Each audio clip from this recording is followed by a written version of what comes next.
Hello बच्चों। तो आज हम अगला टॉपिक स्टार्ट कर रहे हैं। जो कल का टॉपिक था उसी के आगे से स्टार्ट करेंगे। आज हम जो टॉपिक पढ़ेंगे वो हम पढ़ेंगे vapour pressure of solid liquid solutions. Solid liquid solutions मतलब नॉन वोलेटाइल सॉल्यूशंस के बारे में पढ़ेंगे। नॉन वोलेटाइल सॉल्यूशंस के बारे में पढ़ेंगे। तो नॉन वोलेटाइल सॉल्यूशंस क्या होते हैं? कल हमने पढ़ा था वोलेटाइल सॉल्यूशन। वोलेटाइल सॉल्यूशन वो सॉल्यूशन होते हैं जो वेपराइज हो जाते हैं बहुत इजीली और जिनका बॉइलिंग पॉइंट बहुत लो होता है। ठीक है, वेपर प्रेशर हाई और बॉइलिंग पॉइंट लो। अब ये है नॉन वोलेटाइल। नॉन वोलेटाइल का मतलब ये होता है कि ये सॉल्यूशंस जो है इनका वेपर प्रेशर बहुत लो होता है और बॉइलिंग पॉइंट हाई होता है। ऐसा क्यों होता है ये जानेंगे। सबसे पहले सपोज हमने एक कंटेनर लिया और उस कंटेनर में हमने क्या किया,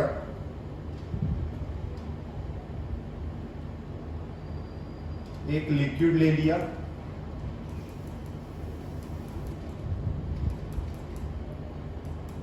और उस लिक्विड में हमने कुछ सॉलिड क्रिस्टल्स ऐड कर दिए।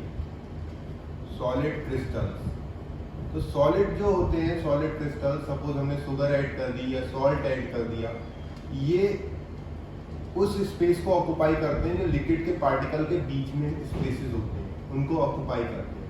तो ये वो स्पेसेस ऑक्युपाई कर लेंगे जहाँ पे वैकेंट स्पेसेस होंगे।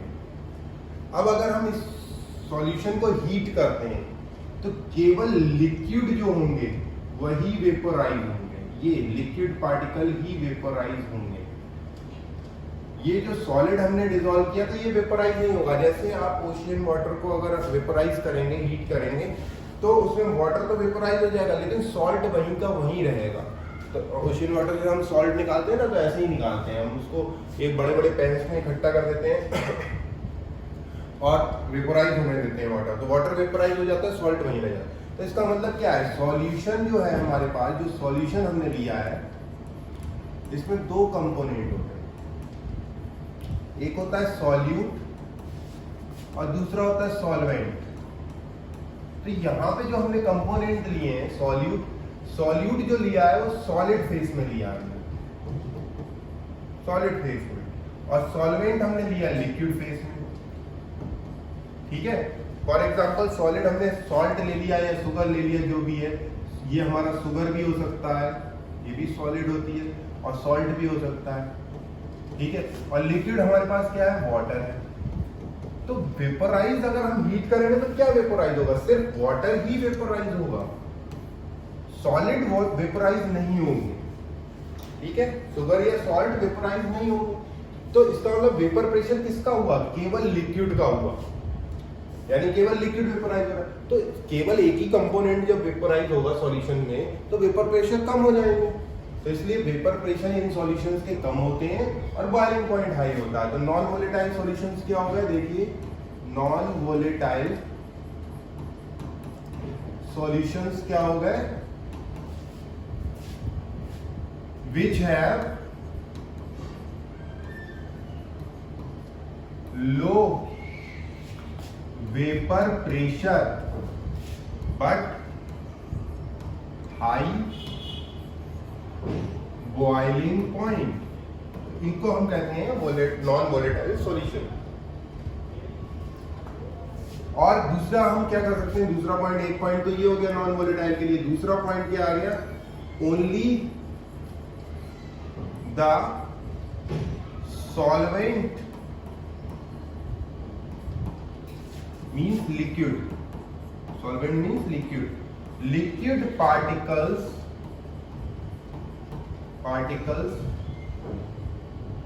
are vaporized। केवल लिक्विड पार्टिकल ही वेपोराइज होंगे, सॉलिड पार्टिकल यहाँ पर वेपराइज नहीं होते, इसीलिए इनका वेपर प्रेशर लो होता है। तो ये बात समझ में आ गई होगी कि नॉन वोलेटाइल सॉल्यूशन क्या है। बहुत सिंपल है, ठीक है, कोई बहुत ज्यादा खास बात नहीं है। और ये वेपर प्रेशर लो होने की वजह से जो है क्या हो जाएगा, जो सॉल्यूशन है उसका बॉइलिंग पॉइंट हाई हो जाएगा, ठीक है। अब एक और रीजन हम कर सकते हैं कि आफ्टर, एक और बात भी है, after mixing of solid means sugar या सॉल्ट, जो भी लिया हमने, शुगर और salt in liquid, the attraction between the particles, that is solid and liquid, increases। एक रीजन ये भी हो सकता है कि जब हम सॉलिड को लिक्विड में मिक्स करते हैं तो सॉलिड पार्टिकल, जो शुगर या सॉल्ट हमने मिक्स किया, वाटर का जो पार्टिकल है, लिक्विड का पार्टिकल, उसके बीच में अट्रैक्शन भी बढ़ जाता है। तो अट्रैक्शन बढ़ने की वजह से भी वेपोराइजेशन कम हो जाता है। तो ये 3 पॉइंट है जिसकी वजह से वेपोराइजेशन कम हो रहा है। और अट्रैक्शन जब बढ़ेगा तो बॉइलिंग पॉइंट इंक्रीज हो जाएगा। तो इसका अंदर नॉन वोलेटाइल सॉल्यूशन क्या हो गया, जिनका वेपर प्रेशर लो है और बॉइलिंग पॉइंट हाई है। बहुत सिंपल सी बात है। आगे चलते हैं, नेक्स्ट आते हैं, अब राउल्ट्स लॉ की बात कर लेते हैं। Vapour pressure of non volatile, पढ़ रहे थे हम, non volatile solutions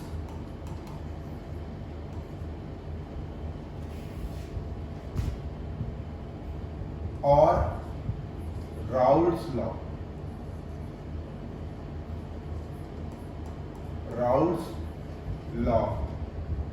for non volatile solution. तो अब हम क्या पढ़ेंगे, राउल्ट्स लॉ पढ़ेंगे फॉर नॉन वोलेटाइल सॉल्यूशन, ठीक है।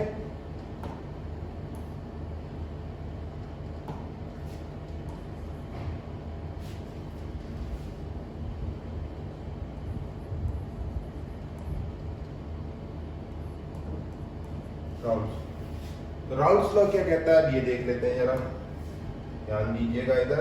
राउल्ट्स लॉ क्या कहता है,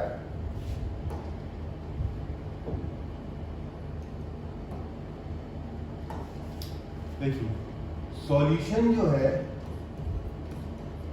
इसमें 2 कंपोनेंट हैं, एक है सॉल्यूट और एक है सॉल्वेंट। सॉल्यूट को हमने ए कंपोनेंट ले रखा है, सॉरी सॉल्यूट को हमने बी कंपोनेंट ले रखा है और सॉल्वेंट को ए कंपोनेंट ले रखा है। तो according to Raoult's law, Raoult's ये कहते हैं P A is equal to P nought A x A. इनका कहना यह है at constant temperature the vapor pressure of a component in the solution is equal to the vapor product of the vapor pressure of component, your component A and its mole fraction। इनका कहना यह है कि solution में जो किसी एक component का अगर आप वेपर प्रेशर निकालना चाहते हैं तो वो किसके इक्वल होगा, उस कंपोनेंट के, यानी प्योर कंपोनेंट के वेपर प्रेशर और उसके मोल फ्रैक्शन के प्रोडक्ट के इक्वल होगा, लेकिन टेम्परेचर कांस्टेंट रखना है। अब यहाँ पे क्योंकि नॉन वोलेटाइल लिया है तो नॉन वोलेटाइल में केवल सॉल्वेंट की वजह से वेपर प्रेशर होगा, सॉल्यूट की वजह से तो हो नहीं सकता। तो सॉल्यूट का वेपर प्रेशर क्या हो जाएगा, PB is equal to 0, that's it. तो केवल वेपर प्रेशर किसकी वजह से, केवल वेपर प्रेशर है सॉल्वेंट की वजह से, ठीक है, केवल सॉल्वेंट ही वेपराइज हो रहा है। तो अगर हम वेपर प्रेशर किसका निकालें, वेपर प्रेशर ऑफ सॉल्यूशन निकालें तो क्या हो जाएगा, सॉल्यूशन का वेपर प्रेशर क्या होता है, PA P, ये सॉल्यूशन का वेपर प्रेशर हो गया, PA प्लस PV, यानी दोनों कंपोनेंट का वेपर प्रेशर को सम कर दीजिए। But PS is equal to क्या हो जाएगा, PV तो 0 हो गया, तो PA प्लस 0 हो गया। तो यानी सॉल्यूशन का वेपर प्रेशर किस पे डिपेंड कर रहा है, केवल A कंपोनेंट के वेपर प्रेशर पे, क्योंकि PV तो है ही नहीं, वो सॉल्यूट है और सॉल्यूट का वेपर प्रेशर होता ही नहीं है। अब देखते हैं जरा, एक मिनट, यहाँ पे एक चीज देखिएगा, ध्यान दीजिएगा, इस एक्सप्रेशन से अब हम निकालेंगे relative lowering in vapour pressure. तो relative lowering in vapour pressure कैसे निकलेगी, देखिए दिस स्टेटमेंट, इसको हम फर्स्ट इक्वेशन मान ले रहे हैं, आगे चलते हैं। देखिए PS is equal to, PA की जगह हम क्या रख सकते हैं, PA की जगह हम P not A x A रख सकते हैं, तो P not A x A, ठीक है, फ्रॉम इक्वेशन 1। ये स्टेटमेंट हमारे पास कहां से आया, इक्वेशन 1 से आया, ये रही इक्वेशन 1। PA की जगह हमने P not A x A रख लिया, ठीक है। देयरफॉर अब देखिए, अब इसकी वजह से क्या हो जाएगा, ये जो हमारे पास एक्सप्रेशन आया है ये सॉल्यूशन के लिए आ गया, यानी solution is equal to this, ठीक है। Now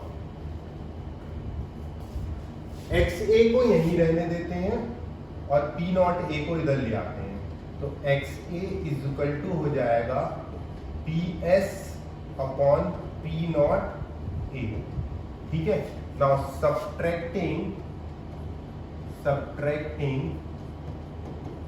equation, subtracting the above equation from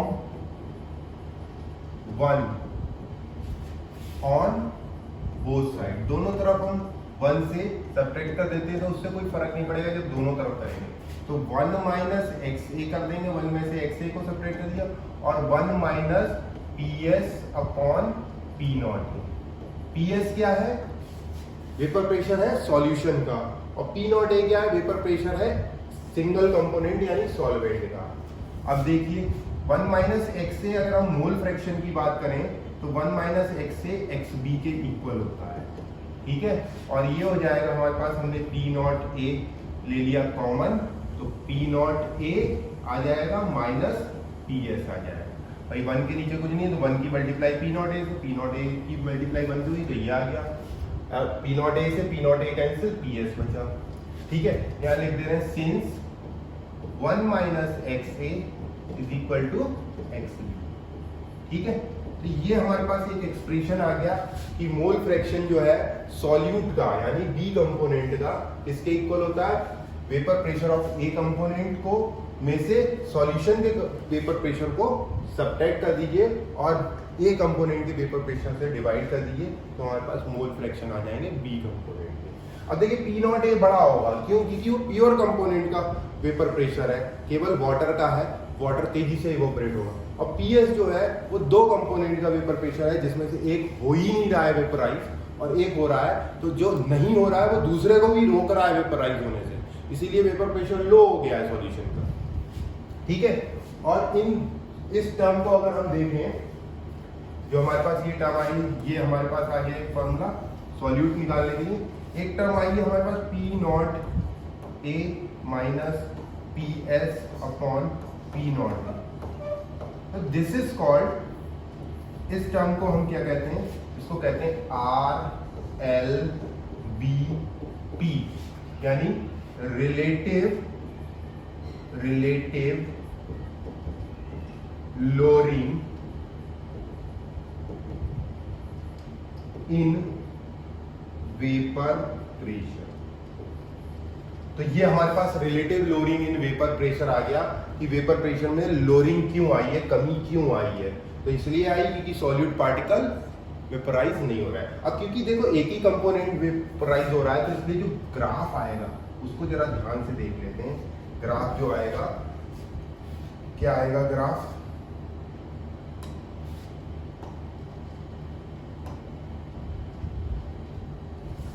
देखिए ये हम ग्राफ ले रहे हैं यहाँ पर।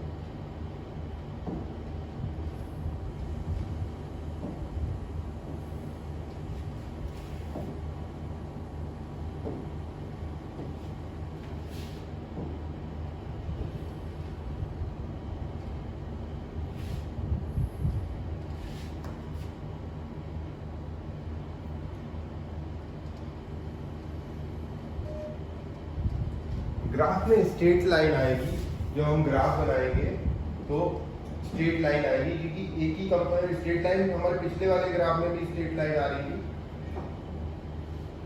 ठीक है, पिछले वाले ग्राफ में भी स्ट्रेट लाइन आ रही थी, लेकिन वहां पे दो लाइनें आ रही थी, यहाँ पे एक लाइन आएगी, क्योंकि केवल एक ही की वजह से जो है वेपर प्रेशर है, एक ही कंपोनेंट की वजह से। तो इधर हमने ले लिया मोल फ्रैक्शन,